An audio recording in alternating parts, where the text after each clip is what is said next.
네, 안녕하세요. 네, CVRP 발표를 맡게 된 윤성준입니다. 저희의 팀원으로는 분석 22기, 강성우, 이상윤, 최현아 등이 있습니다. 그럼 발표 시작하겠습니다.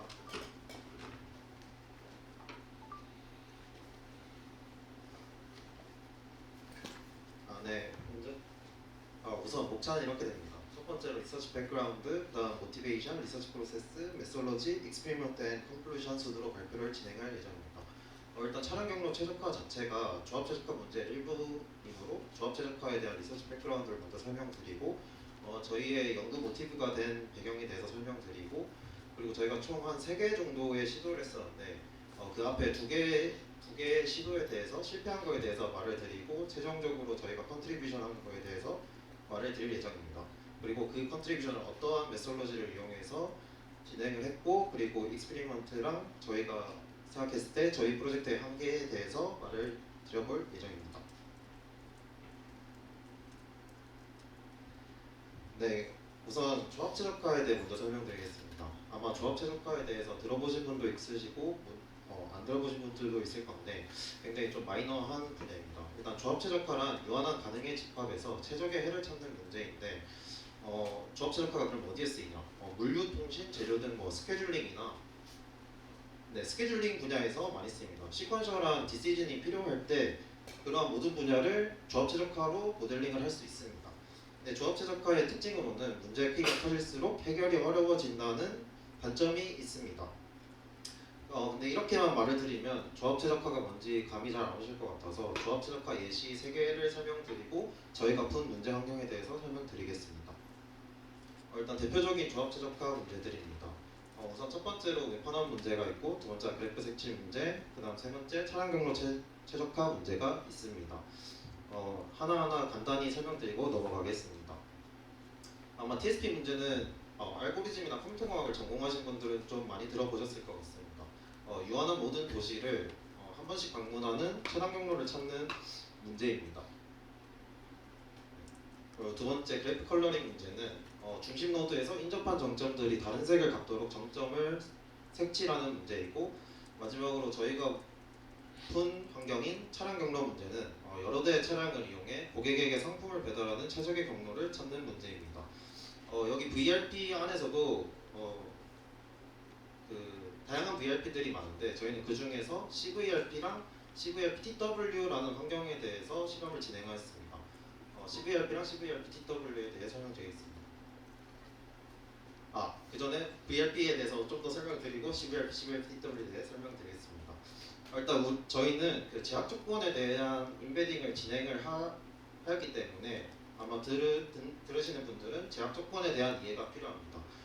차량 경로 최적화 문제는 앞에서 말을 드렸다시피 여러 대의 차량을 이용해 고객에게 상품을 배달하는 최적의 경로를 찾는 문제입니다. 문제가 이렇게 정의됨으로써 이 환경 안에서 생기는 자연스러운 제약 조건이 있는데요. 해당 제약 조건은 모든 VRP 문제에서의 공통입니다. 모든 고객은 정확히 한 번만 방문해야 하고 그리고 각 경로는 창고에서 시작해서 창고로 돌아와야 한다라는 제약 조건이 있습니다. 여기서 그러면 CVRP 문제는 뭐냐? 각 차량의 적재 용량에 제한이 있는 문제입니다. 그럼으로써 자연스럽게 생기는 각 차량의 적재량은 용량을 초과할 수 없다라는 제약 조건이 생깁니다. 이러한 제약 조건 아래에서 문제를 풀고 저희는 이러한 제약 조건을 모델이 이해할 수 있도록 인베딩 단계에 넣어줍니다. CVRP-TW는 앞에 CVRP 문제에서 타임 윈도우 컨스트레인트가 추가되는 문제입니다. 타임 윈도우 컨스트레인트는 일단은 각 고객은 특정 시간대 이내 서비스를 받아야 한다라는 문제가 정의되고 그리고 자연스럽게 각 고객에 지정된 시간대 이내 서비스를 제공해야 한다는 제약 조건 아래에서 문제를 풀어야 하는 문제입니다. 그러면 이전에 그 조합 최적화나 차량 경로 최적화 문제를 어떻게 풀어왔는지 먼저 설명을 드리고 여기서 딥러닝이 가지는 장점에 대해서 얘기를 드리겠습니다. 이전 조합 최적화나 차량 경로 최적화는 전통적으로 두 가지 방법 케이스가 있습니다. 첫 번째는 이그젝트 솔버입니다. 이그젝트 솔버는 위와 같은 문제를 수학적으로 포뮬레이션을 한 다음에 해당 포뮬레이션 된 거를 정수 계획법이나 정수계획법 같은 알고리즘들을 제공해서 문제를 풀어나갑니다. 해당 알고리즘들의 장점은 일단은 옵티멀 솔루션이 보장이 되는데, 근데 네, 옵티멀 솔루션이 보장이 됩니다. 근데 이제 단점이 무한한 시간이 있어야 옵티멀 솔루션을 찾을 수가 있습니다. 그래서 컴퓨테이션 컴플렉시티가 굉장히 높습니다. 그래서 비교적 정확한 해를 구해야 할 때만 이그젝트 솔버를 돌리거나 아니면은 이 CPU 한정 시간을 정해놔서 그 시간 동안만 돌아가게 해서 어프로시메이션을 하는 형태로 이 해당 솔버를 많이 사용합니다. 두 번째 방법으로는 휴리스틱 앤 어프로시메이션이 있는데, 휴리스틱은 아마 그 경로 최적화 알고리즘을 한번 풀어보셨으면 다익스트라 같은 거 들어보셨을 겁니다. 다익스트라 같은 게 이제 휴리스틱 알고리즘에 포함이 되고, 그리고 메타 휴리스틱이나 타브 서치, 그다음 엔티컬로니 알고리즘 같이 전반적인 메타 휴리스틱이 해당 알고리즘에 포함됩니다. 해당 알고리즘이 가진 장점은 이그젝트 솔버보다 가능해를 좀 더 빠르게 찾아주는 대신 문제마다 이 하이퍼 파라미터가 달라서 좀 적용하기 어려운 점이 있습니다. 근데 반면에 딥러닝을 적용하면은 이런 이그젝트 솔버의 단점과 휴리스틱 어프로시메이션의 단점을 보완할 수 있습니다. 일단 딥러닝 자체가 다들 알다시피 인퍼런스 타임이 굉장히 빠르다는 장점이 있습니다. 그래서 베스트 컴퓨테이션 타임이 있고, 근데 이 빠른 추론 시간에 비해 이그젝트 솔버에 비해서 옵티멀리티가 떨어지지 않습니다. 그래서 한 4, 5년 전부터 이 조합 최적화랑 차량 경로 최적화에 대해서 이 딥러닝을 많이 적용하고 있는 추세입니다. 그러면 이 다른 모델들은 어떻게 조합 최적화 문제를 접근하고 있는지 설명을 드리겠습니다. 이게 보통 조합 최적화 문제를 풀 때 가지는 프레임워크입니다. 보통은 이제 인스턴스 X 그래프가 주어지면은 해당 그래프를 GNN을 통해서 인코딩을 합니다. 그러면은 인베딩된 그래프가 인베딩된 그래프가 나오고, 인베딩된 그래프를 랭귀지 모델링처럼 계속 시퀀셜하게 액션을 뽑아냅니다. 그 액션을 뽑아내면은 엠버에서 리워드를 받고, 그 리워드를 받은 거를 에이전트의 컨텍스트에 다시 넣어준 다음에 에이전트의 컨텍스트를 이용해서 다시 그 다음 스텝에 액션을 뽑아내는 식으로 시퀀셜하게 계속 진행을 하게 됩니다. 근데 이렇게 설명을 드리면 일단 강학습이랑 조합철학과 자체가 다 마이너한 분야여가지고 랭귀지 모델링을 생각하시면 편할 것 같습니다. 랭귀지 모델링도 인풋으로 어떤 텍스트가 들어오면은 그 텍스트를 인코더를 통해서 인베딩을 시키고, 그다음 디코더 맨 처음 단계에서 모든 게 마스킹된 상태로 계속해서 어텐션하면서 시퀀셜하게 뽑아내잖아요. 그거랑 거의 똑같은 원리입니다. 다만 랭귀지 모델링은 슈퍼바이즈 러닝이 가능하다는 점이랑, 가능하고 조합 최적화는 슈퍼바이즈 러닝은 안 되지만 자명한 해가 존재해가지고 강학습을 쉽게 적용할 수 있는 편입니다. 그래서 여기에 이제 리워드로 강학습을 많이 사용합니다. 그럼 저희가 기존 방법에서 어떤 점들을 뭔가 문제점으로 삼고 해결해보고자 했는지 설명드리겠습니다. 일단은 크게는 두 가지가 있고 접근 방법으로는 세 가지가 있습니다.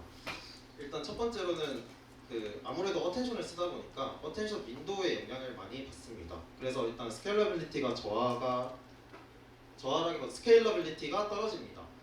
그리고 에피션시 또한 떨어집니다. 인버런스 타임에서 쿼드라틱하게 시간 복잡도가 들기 때문에, 그래서 좀 차량 경로 최적화 같은 문제는 당장 배달 같은 것만 생각해봐도 실시간으로 다음으로 갈 곳을 정해줘야 하잖아요. 그래서 에피션시가 굉장히 중요합니다. 그래서 저희는 이러한 방법을 보완하고자 만바랑 CNN 기반 연산을 한번 도입해보고자 했는데 결론적으로는 실패했습니다. 일단 두 번째 저희가 잡은 문제는 기존 위에 VRP-NN 프레임워크에서 액션을 취하고 가지 못하는 노드들에 대해서 그냥 랭귀지 모델링에서 마스킹을 처리하는 것처럼 그냥 마이너스 인피니티로 무한대로 보내버립니다.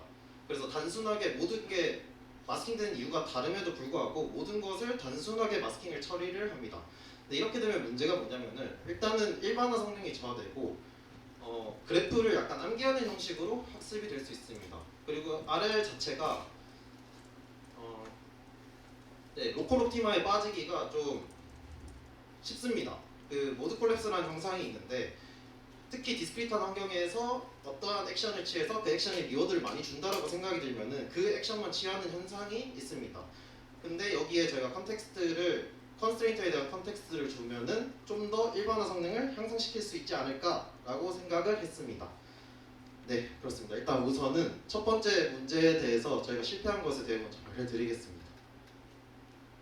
일단 첫 번째는 글롭이라는 백본에 CNN 기반 연산을 한번 적용해볼까였습니다. 일단 글롭이라는 논문은 그 인풋 그래프가 주어지면은 인풋 그래프를 인베딩을 하고 리니어층을 한번 태워서 파티션 히트맵이라는 걸 뽑아냅니다. 이 파티션 히트맵이라는 것은 각 노드가 특정 서브셋에 속할 확률들을 이 매트릭스 행열 하나하나가 속할 확률을 의미합니다. 여기 보시면은 이게 서브셋이고 이게 히트맵에서 만약에 여기 있으면은 첫 번째 노드랑 두 번째 노드가 속할 확률이 이렇게 표현됩니다. 네. 이러한 것들을 에이전트 수만큼 뽑아내가지고 CNN으로 어텐션 대신 CNN으로 연산을 한번 해보면 에피션시가 좀 올라가지 않을까라고 생각을 했었는데 해당 부분이 조금 어려움이 있었습니다. 일단 CNN 자체가 이미지에 많이 쓰이는데 이미지에서는 일단 RGB라는 명확한 필터가 있습니다. 그래서 항상 인덱스가 정해져 있어가지고 그냥 CNN의 채널을 쌓은 상태에서 돌리기만 하면 되는데 근데 반면에 이 라우팅 문제에서는 에이전트가 위치마다 달라지고 에이전트의 순서가 계속해서 다르게 들어오기 때문에 이 파티션 히트맵이 그 RGB처럼 명확한 인덱스를 가지고 있지 않습니다. 그래서 CNN 적용에 어려움이 있었습니다. 네, 그래서 또 에피션시를 또 증가시켜보자 해가지고 이제 만바를 생각했었는데 그래프 만바가 최근에 나와가지고 저희가 이 그래프 만바를 어텐션 대신 한번 갈아 끼워보면 어떨까라고 생각을 했었습니다. 근데 여기서 일단 문제점 두 가지가 있는데 가장 큰 문제점은 일단 실험 시간이 부족했다라는 거고 그 다음 문제점은 일단 그래프 만바로 저희가 뭔가 적용을 해서 이 에피션시를 올렸다라고 주장하고 싶으면은 어텐션에 대한 연산을 아예 빼야 한다라고 생각을 했습니다. 근데 일단 멀티 에이전트 환경을 갖추기 위해서는 어텐션이 무조건적으로 필요합니다. 해당 부분은 발표가 끝나고 궁금하신 점으로 말을 주시면 제가 답변 드리겠습니다. 그래서 이렇게 두 가지 문제점이 있어서 해당 방법을 포기하고 두 번째 문제에서 제약 조건 인베딩을 생각하게 됩니다. 제약 조건 인베딩이 왜 필요한지를 설명드리겠습니다. 근데 이게 또 PPT 순서가 잘못돼서 뒤에 거부터 하겠습니다. 제약 조건 인베딩이 왜 필요하냐면은 기존의 그 차량 경로 최적화에 뉴럴 네트워크를 제공한 아키텍처들은 어떤 식으로 작동을 하고 있었냐면은 이렇게 첫 번째 방문하고 두 번째 방문하고 세 번째 방문합니다. 그럼 첫 번째로 이 노드를 방문했으니까 이 노드는 그 다음에 액션을 선택할 때 반영을 하면 안 됩니다. 그래서 그냥 단순하게 X자로 마스킹을 쳐줍니다. 이 문제는 특정 문제 아까 위에서 봤다시피 제약 조건이 있어서 마스킹이 처리가 된 건데 그냥 두 개가 다른 이유임에도 불구하고 똑같이 빨간색 X표로 마스킹을 취해줍니다. 근데 이렇게 되면 무슨 문제가 있냐면은 이 문제 상황과 이 문제 상황이 사실은 다른 문제인데 다른 문제임을 인지하기 위해서는 해당 모델이 이 두 가지 상황을 다 익스플로레이션을 해봐야 한다라는 문제점이 있습니다.